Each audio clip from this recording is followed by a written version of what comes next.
Duck and Dukes.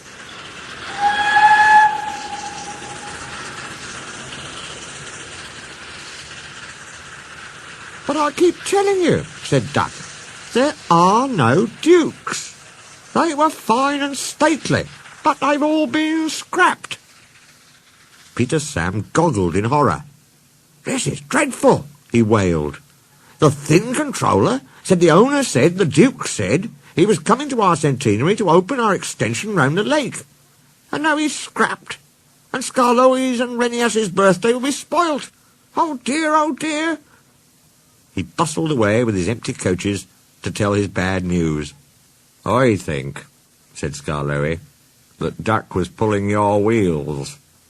"No, Skarloey, he was quite serious." "He always jokes like that," chuckled Skarloey. But no one agreed, and they argued so loudly that the thin controller came to stop their noise. They told him about Duck, but he paid no attention. "I've no time for his nonsense now," he snapped. "There's a change in tomorrow's work. Skarloey, you will meet the Duke at 11 instead of 10:30. And he hurried away. "If there is a Duke," said Duncan, but they were all too tired to argue any more. They spent a gloomy night, but cheered up next morning when the cleaners greeted the birthday engines with an all-metal band. Drivers and firemen joined in, and even the thin controller banged a metal plate as loudly as anyone. The engines punctuated the music with their whistles. The owner laughed and held his ears. Presently he looked at his watch. "That's enough," he ordered. So Rusty, Sir Handel, and Duncan went at once to find their coaches. Visitors crowded the big station. They wanted to go to places along the line to watch the celebrations. Peter, Sam, and Renias had carefully practised their parts. Passengers in Agnes, Ruth, Lucy, Jemima, and Beatrice all wore clothes of 1865.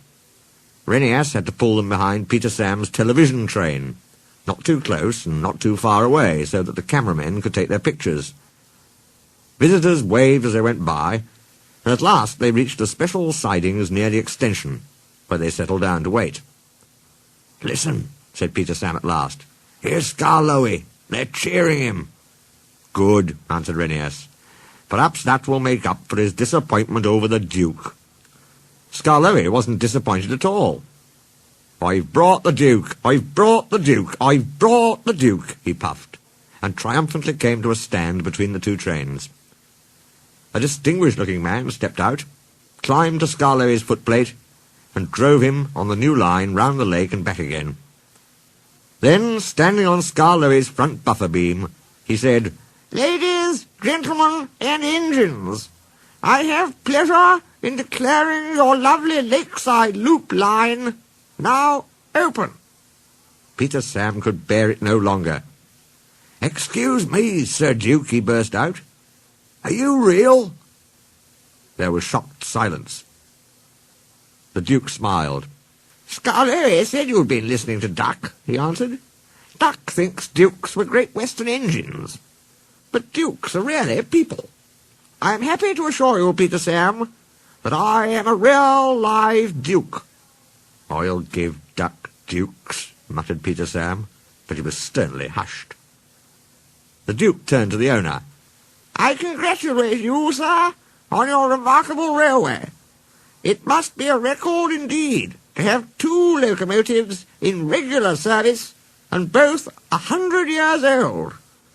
Long life, then, and good running to Skarloey and Renias, your famous old engines." The cheering and clapping died away. "Speech!" shouted someone, and the cry was taken up. "Go on, Renias," whispered the owner. So rather nervously, the old engine began. "Thank you, Your Grace, and everyone, for your kind wishes. You've given us both a lovely 100th birthday. But, Your Grace, Skarloey and I aren't the only record engines. We've got twin brothers.